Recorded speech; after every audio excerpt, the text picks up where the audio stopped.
the US military accounts for 40% of the entire world's military budget for national armies. That's two. So America alone spends 40% of all the military budgets? Oh my god, this is crazy. What? Fifths of the Did I understand that correct, actually, my friends? I never saw that stat. I know America spends a lot, but 40% of the entire world? Excuse me?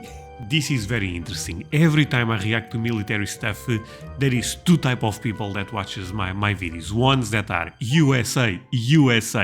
If you are one of those, leave me a like. And there is others that tend to be a bit more negative. I'm gonna be honest and I'm gonna pick one side here. I love American military. Just how massive is the US military? Spoiler alert, my friends. I think it's quite big. But before I go into that, let me ask you for one thing. If you can leave a like, thank you so much. It's the best way to show support. Now, if you can subscribe, well, in that case, forget about it. You make my day. Have that in consideration. Link for the original video in my description, and let's play it. Just how massive is the US military? Great question. Especially when compared to other world powers. Let's start with some basic figures to give you a sense of the sheer scale at which the... Actually, my friends, let's run it back. One thing, this video is very up to date. It was released a couple of weeks ago, so this could be different than the ones we saw back in the day. World powers.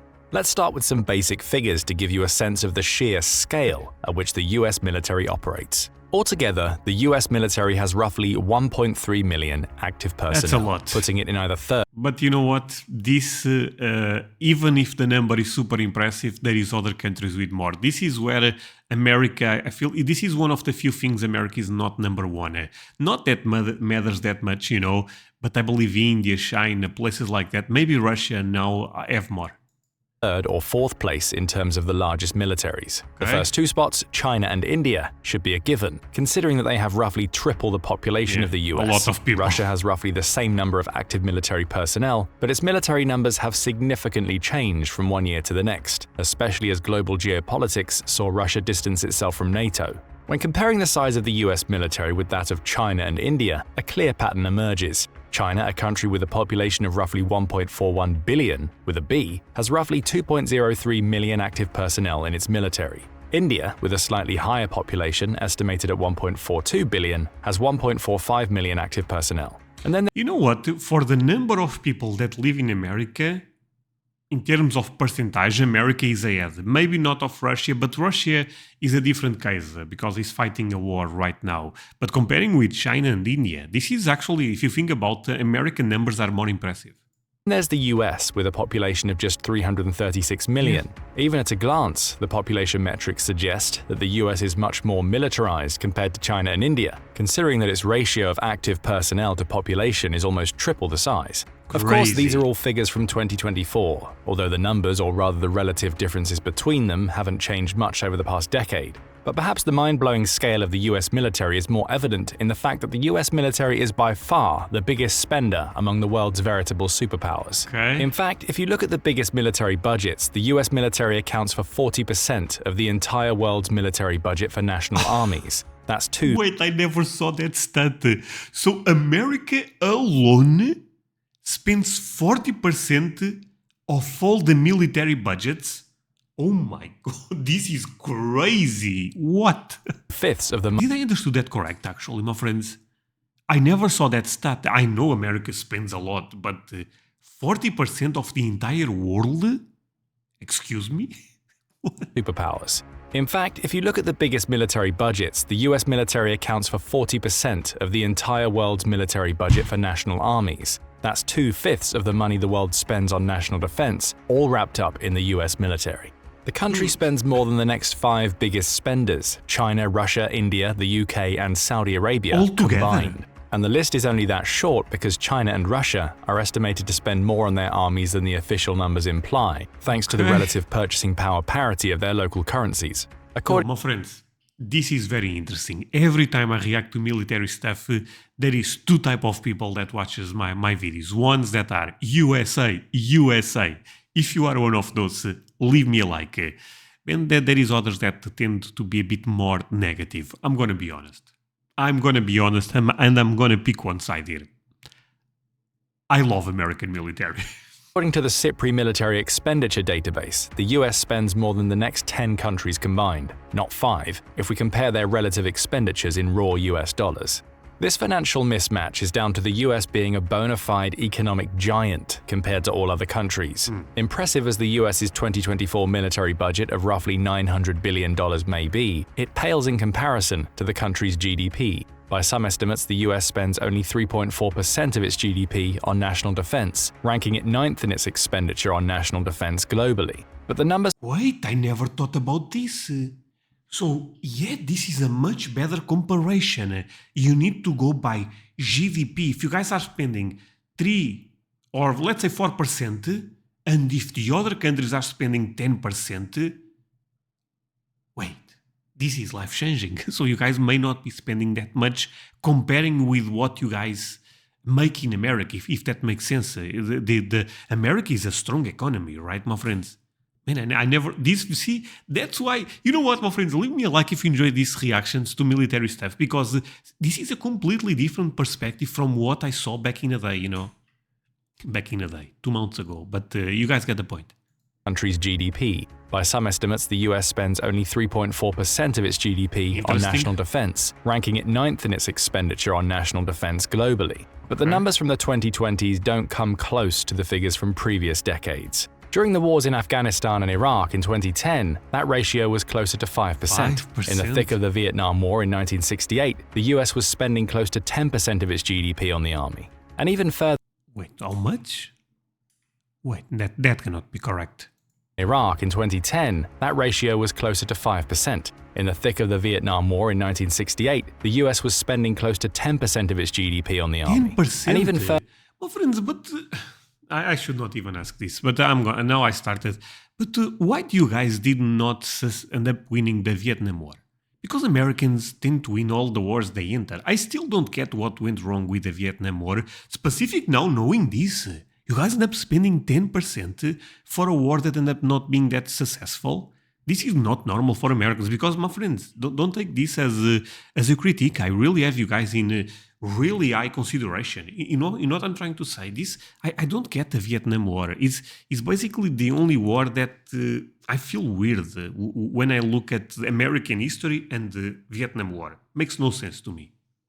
Further back, during the Korean War in the 50s, the figure rose as high as 14%. 14? These figures showcase just how dedicated the US government was to maintaining its military. But perhaps more importantly, they demonstrate how the US economy grew in tandem with the country's global geopolitical presence. When adjusted for inflation, the US is spending much more than at any point in history after World War II, but proportionally less as a percentage of the national income. So where is all the money being spent, and where are all those 1.3 million personnel deployed? Let's see. The US military, officially the US Armed Forces, is composed of 6 separate branches: the Air Force, the Army, the Navy, the Marine Corps, the Coast Guard, and the Space Force.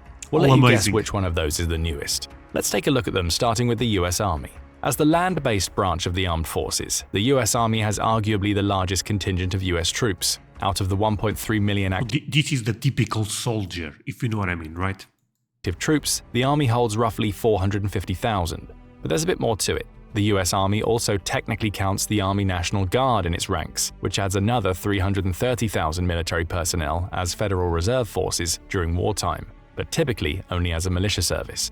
Additionally, the US Army Reserve has roughly 188,000 more troops. The US Army's primary directive is to ensure complete land dominance over the enemy in all the US military's major operations. As such, it's one of the nation's primary offensive and defensive forces, and among the first branches to be deployed into military conflicts anywhere in the world. This worldwide coverage is made possible by the US Army's enormous and extensive range of military equipment. For example, it has 4,600 M1 Abrams tanks, some of the most modern pieces of armor available worldwide. So this tank is a beast, right? My friend, should I actually... You know what, if this video does well, I have been waiting to do a reaction to that tank in specific. If this video does well, and for this video to do well, just leave a like, my friends, and the algorithm on YouTube do some magic. But I feel like I should react to that tank. Abraham. But that's not from Abraham Lincoln, right? It's a different word. Abraham. Yeah, okay. Either way, I should react to that, right? Main battle tank has been pivotal ever since it first entered active duty during the Gulf War in 1991. Since then, the Abrams has received extensive upgrades, particularly to its electronic system. These enhancements have made it even more useful in modern, cybernetic-orientated warfare dominated by drones and long-distance communication. The US Marine Corps has discontinued use of the M1 for reasons that have nothing to do with the proven effectiveness of the tank, as we'll discover later on. But for now, that leaves the US Army as the only branch of the military making prodigious use of this mean machine. Two of the greatest strengths of the M1 Abrams tank are its cost efficiency and versatility. No other tank manufacturer in the world has managed to create a tank with the same or better specifications across the board that can deliver the same bang for your buck. Although So is the best tank in the world this one? The best one? in the case of the M1 Abrams, perhaps it would be more accurate to call it boom for your buck. The M1 is so effective that the US scrapped the Future Combat Systems XM1202 program, which was designed to create a better version of the tank and pair it with similar infantry support vehicles, howitzers, and armored personnel carriers. Instead, the US has opted to use the distinct platforms for the role due to tanks and drones being largely self-sufficient in modern combat. The M1 Abrams has also shown its worth in the Russo-Ukrainian War, squaring up to its Russian counterpart, the T-90. The stats for the T-90, or more precisely, the alarming rate at which the Russians have been losing them, demonstrate the reliability of the US-made tanks by comparison. It could conceivably become a fairer fight in the future, as Russia has actually put into motion designs that should theoretically replace its T-90 main battle tanks with the more formidable T-14 Armata. However, It's a cool name, T-14 Armata. Looks beautiful, actually. I mean, we have to be honest here, my friends. André, talking about Mother Russian. I'm not Russian, my friends. But the other one basically is trash, and they have this new one, right? while the initial platform to manufacture the Armatas was launched in 2010, the tanks have yet to see the light of day nearly 15 years later. Okay. To support Not the US working. Army troops on the ground, the military also makes extensive use of infantry support vehicles. Two models arguably reign supreme, the M2 Bradley and the M3 Bradley. The US Army has a total of 6,100 units across the different Bradley? models, some in active duty and some in storage. Dubbed the best vehicle of the Ukraine war, the M2 Bradley and its successor the M3 are both lightly armored, extremely versatile ground support vehicles designed to provide cover fire, optics, and protection for the infantry squads. The Bradleys have two Oh, I feel like this one goes really fast if you need.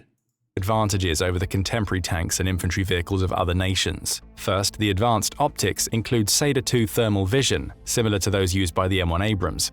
This allows the Bradley commander to spot the enemy in low visibility situations, and the advanced optics system uses GPS and a laser-guided rangefinder to provide greater accuracy on the battlefield. Then the Bradley's primary weapon, the M242 25mm autocannon, comes into play. With a range of 1.2 miles and 500 RPM, the autocannon can shred through enemy vehicles, including lightly defended tanks, as Wait, almost 2 kilometers. By the way, I love this is in kilometers and not. What is the thing in miles? You guys got screwed on this one, my friends. But for me, this is good. Kilometers. two Bradleys managed to do against a Russian T-90 in the Ukrainian village of Avdiivka. Since the M242 is balanced firmly on top of the Bradley, the vehicle is capable of accurate fire while moving, allowing the ground troops to advance further through enemy positions. The other Wait, accurate. Difficult word. Accurate. Precise fire while moving? That's insane, right? Because if he's moving, the target wow. The infantry support vehicle that the US Army uses is the M1120 Striker Ranger vehicles, of which the US Army has roughly 4,200 after donating You know what? I have to run that one back. That word cannot leave my mind. Accurate. Accurate. Okay, let's end. The other infantry support vehicle Sorry. to do against a Russian T-90 in the Ukrainian village of Avdiivka. Since the M242 is balanced firmly on top of the Bradley, the vehicle is capable of accurate fire while moving. Accurate. Accurate fire. One more time. Sorry. M242 is balanced firmly on top of the Bradley. The vehicle is capable of accurate fire while Accurate fire. Accurate fire. No, man, that sounds so bad when I say it. Accurate fire. Yeah, potato. moving, allowing the ground troops to advance further through enemy positions. The other That's infantry crazy, by the support way. vehicle that the US Army uses is the M1120 Stryker Ranger vehicles, of which the US Army has roughly 4,200 after donating 169 units to Ukraine. The first design was introduced in 2002, making this a relatively modern vehicle with Wait, I have a question, my friends. I hope this does not sound bad. When they say donating, they really mean donating? So, for example, when the war finishes in Russia versus Ukraine, let's say Ukraine wins. They don't have to pay that back. Is actually a donation? I'm not, I'm not trying to go very political here, but because when was the World War II, a lot of countries had to pay money back to America after that, right? So I wonder if this is a similar thing. appropriate levels of technology and specifications. In fact, the Stryker, an infantry carrier vehicle, has been dubbed the incredibly versatile Stryker due to how often the US military has opted to deploy these vehicles on various battlefields. One of the main benefits of the Stryker vehicle design is its ability to seamlessly incorporate new technologies, systems, and weaponry inside its base chassis. This allows the US Army to heavily customize the vehicles based on any situation, giving itself the upper hand in any conflict. The Strykers have been used as reconnaissance vehicles, mobile gun systems, mortar carriers, engineer squad vehicles, mobile command units, medical evaluation support, anti-tank guided missile carriers, and nuclear, biological and chemical (NBC) warfare support vehicles. This showcases just how broad the range of options for outfitting Strykers to suit the mission at hand is. The Rapid Capabilities and Critical Technologies Office (RCCTO) has also suggested that this 8-wheeled vehicle might gain a hybrid version, which would improve its versatility further by making the engine quieter when using electric power and reducing its reliance on refueling. The Stryker Oh, wow, electric power for such a beast. So I guess electric is the future, my friends. America's primary defensive system since 2022 is the Directed Energy Maneuver Short-Range Air Defense, or DM-SHORAD. By the way, I understand it was hybrid, right? But still, looking at such a heavy thing going, with the electric motor, it's crazy. Anti-air laser system. The 30-kilowatt laser version has been shown to be capable of obliterating a pickup truck's engine block, but Lockheed Martin has equipped Strykers with a 50-kilowatt laser for maximum defensive power. The combination of using Strykers for anti-air Well, when they say laser, they do not mean laser like Star Wars, right?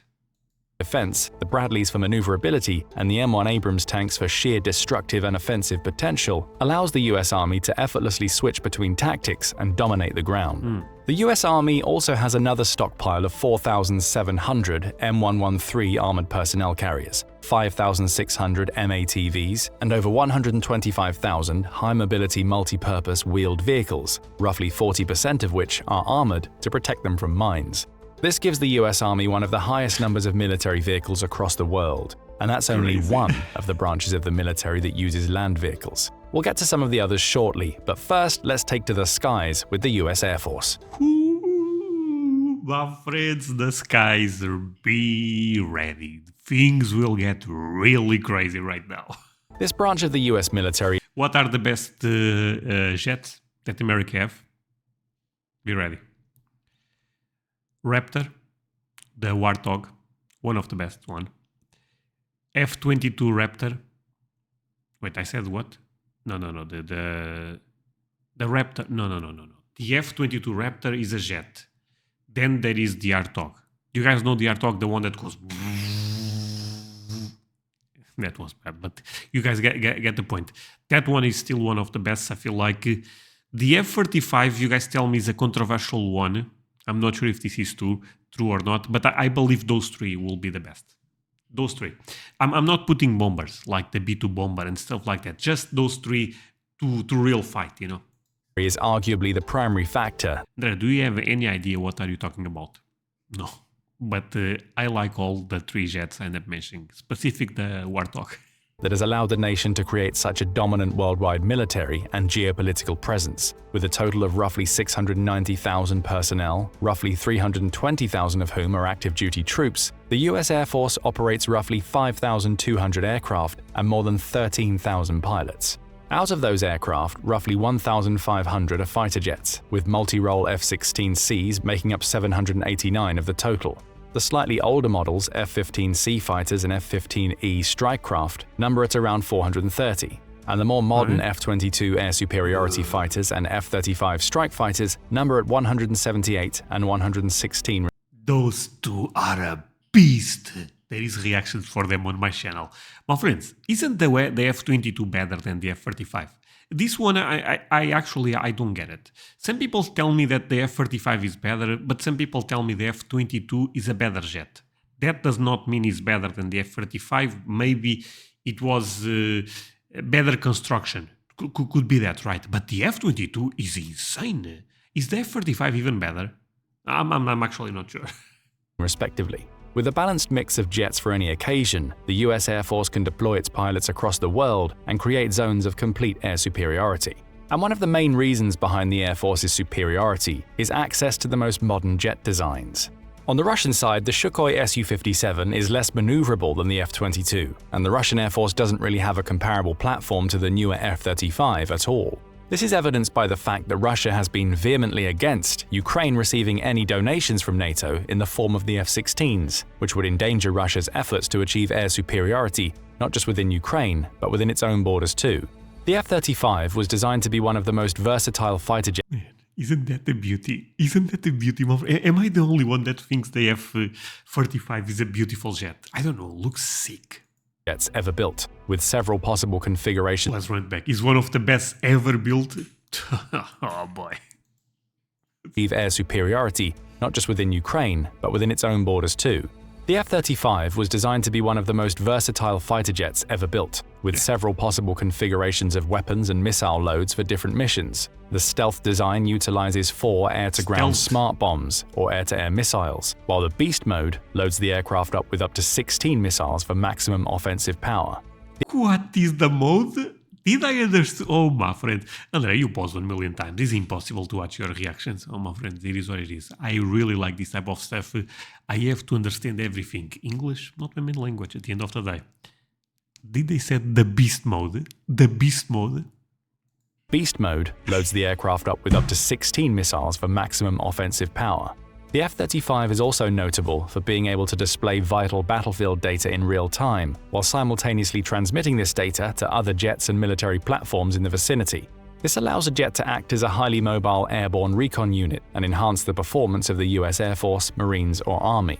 The F-35's success on the battlefield has led to an overall increase in production, which brought its cost per unit down to below that of the F-22. This has allowed the Air Force to replenish its stockpile on a lower budget and enable the US to export the fighter jet to other countries, primarily its NATO allies. European jet fighter projects don't have a ready equivalent to the F-35, with the Eurofighter Typhoon comparable to the F-22 in Even look at the name. What are Europeans doing? Typhoon? That's look like a phony or so. Oh my. Eurofighter Typhoon. What the hell is this name? Man, Europeans. Joking. a ready equivalent to the It's probably a good one, but he's not comparable with the Americans one. F-35. Yeah, the American F-35, better think.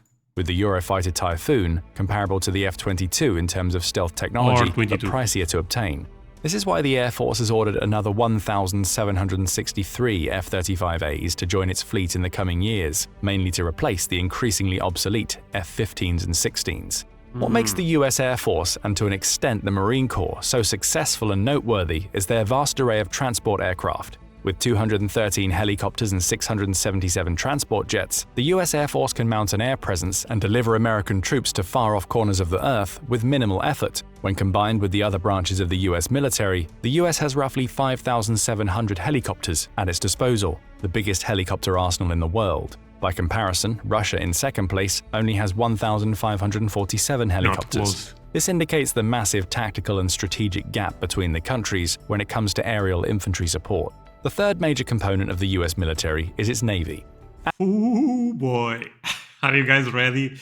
So, if things are crazy in the air, let's take a look at the Navy, my friends. Let's see it. Actually, the Navy is the second largest branch in terms of manpower, at nearly 335,000 active military personnel. The figure is slightly above the Air Force's numbers. One of the hallmarks of the US Navy is its ability to operate in pretty much any ocean in the world and project force onto littoral or near coastal regions regardless of where they might be. The US Navy's ships have long-term assignments in both the Indian and Pacific Oceans, allowing them to create pressure on the Chinese, who are considered by many to be its biggest military and geopolitical rival. This is done by means of the largest navy in the world by tonnage, which boasts 11 aircraft carriers, 9 helicopter carriers, 75 destroyers, 23 corvettes, and 64 submarines.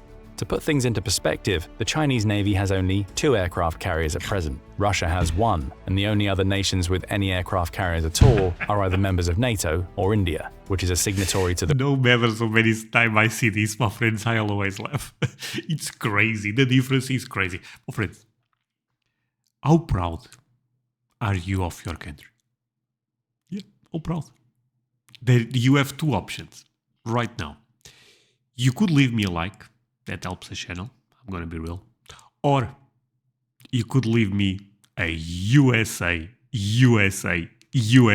in the comments.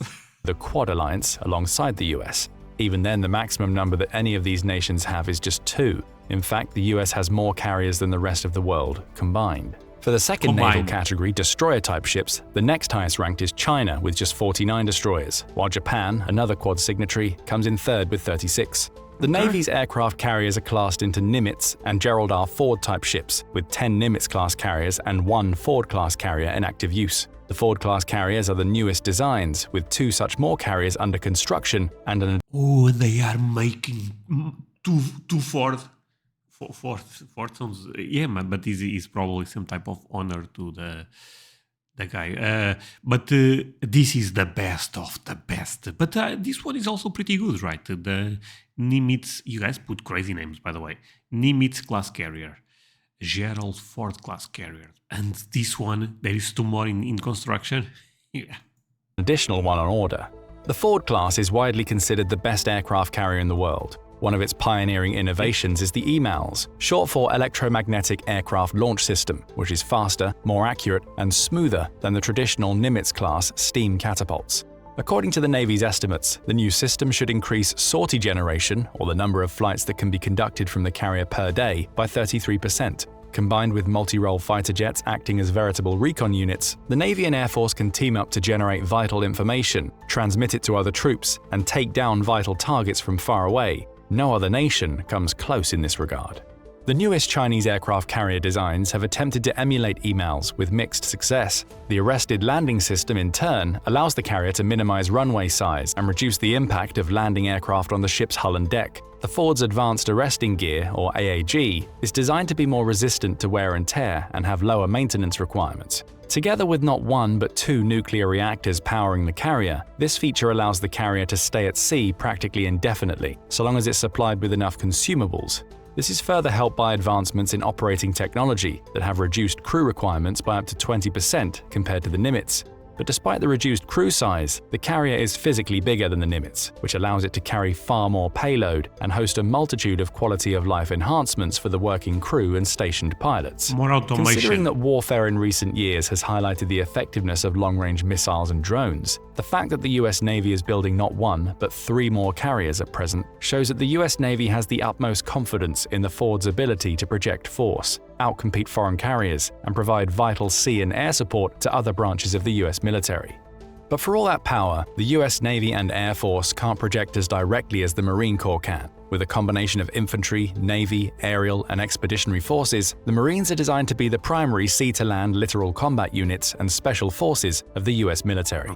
To that effect, the Marine Corps currently have roughly 180,000 active personnel, alongside one of the most versatile equipment arsenals available to any branch of the military.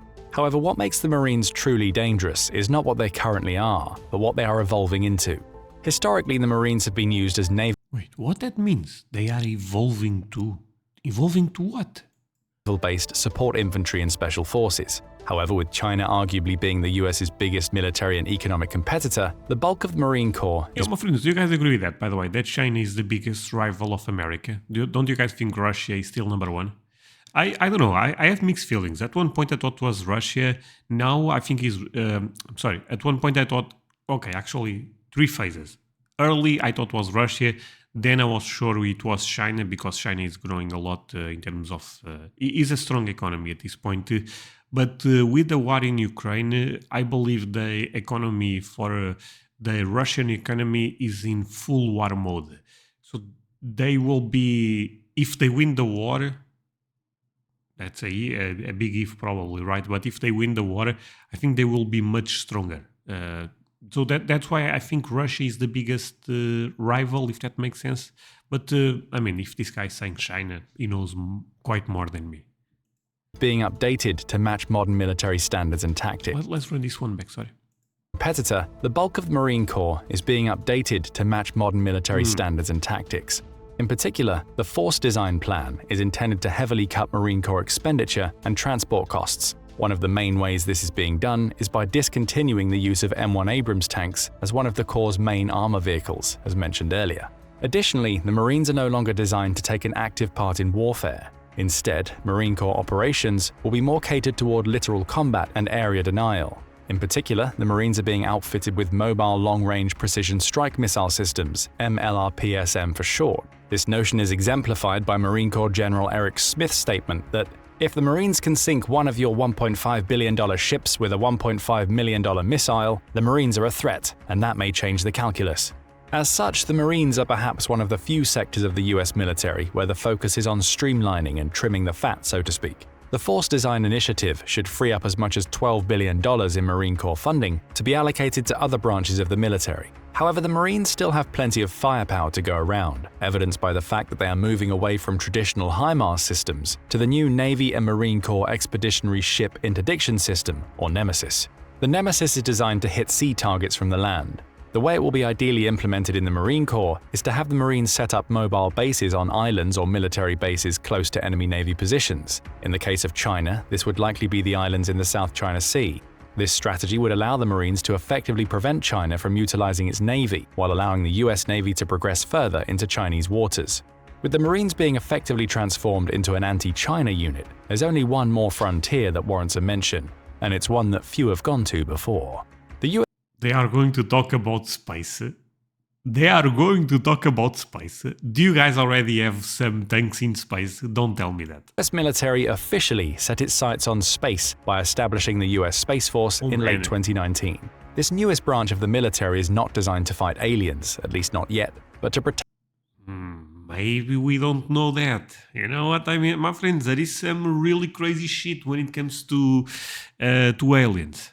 Protect the US satellites orbiting Earth. The US currently operates about 250 military satellites, roughly half of all military satellites in orbit. These satellites are primarily designed to provide vital recon and pass the information gleaned to the other branches of the military. Therefore, the establishment of the first Space Force in the world showcases the US military's commitment to staying above other armies, in this case quite literally, in terms of providing the military with a global outreach. The Space Force is the smallest branch of the military, with only 8,941 active service members and 16,000 total personnel. One of the force's key assets is the unmanned Boeing X-37B spaceplane. It's a plane that launches vertically with the help of a rocket, like a space shuttle, delivers a payload into Earth's orbit, then cruises back to Earth and lands on a runway. The X-37B is too small to be a weapon-bearing plane, but it's most likely going to be effective at tuning both existing and future satellites to more advanced stealth technology and upgrading the Space Force's protocols to ensure the US military is ready for newcomers to the space race. Speaking of the newest branch of the US military, how is it that it's growing at such a rate in the first place? Well, it isn't really. In fact, the US military has been shrinking for decades, and a big part of the reason is a lack of new recruits. The number of new recruits who go through boot camp has dropped by nearly 40% since 1987. In recent years, the US military has actually failed to achieve its recruitment targets, missing them by as much as 10,000 to 15,000 recruits per year, or roughly 20% of the total number of recruits. This trend is similar in most Western countries. One of the main reasons why this might be worrying for the US military is that the country doesn't have mandatory military service. While the US Congress can technically announce a draft, there hasn't been one since 1973, over 50 years ago. That means there's an entire generation or two of people who never experienced mandatory military service. Even worse, the willingness of young people to serve in the military seems to be at an all-time low. According to polls conducted by the Pentagon, less than 10% of people between 16 and 21 years of age expressed an interest in serving. Today, nearly this is probably a really complex topic, but maybe they don't pay that well. Maybe your career Maybe your career as a military is not that well compensated or something. Nearly 80% of new recruits come from families of military officers and service members, Makes so sense. the US military has effectively become a family business. But does this mean the US military is on the decline? Probably not. Despite the difficulties in achieving recruitment targets, the US military still remains by far the most advanced military in the Still world amazing. and is taking steps to convert the issue into an advantage. Vital branches of the force like the Marines have already started to plan for downsizing, new carriers have lowered crew requirements, and unmanned drone warfare is changing the way modern military conflicts are fought. These developments indicate that the US military plans to rely more on technology than people to power its offensive and defensive forces in the future. And in Maybe the future is basically drones and stuff like that, right, my friends? an era where the US is allied with most of the top 10 militaries in the world through NATO or the Quad, the US military doesn't need to maintain a full monopoly on military power to the Makes same sense. extent as before. It merely has to keep its allies close and enemies like China and Russia firmly behind the technological curve, as it's been doing successfully for decades. But what do you think? What do you predict will happen to the US military in the coming decades? That's a great question. I think they will still be number one, baby. Why? Why is America so OP, overpowered? Friends, this is just between me and you. Am I a crazy Portuguese guy in Portugal watching a video about just how massive is the US military? I always wonder that. Leave me the number 24 if I should watch that one. And that way, I also know you end up staying until the end, and that means so much to me. So yeah, my friends, thank you so much for watching. Really means a lot. You guys end up staying until the end. See you guys in the next one. Bye, my friends.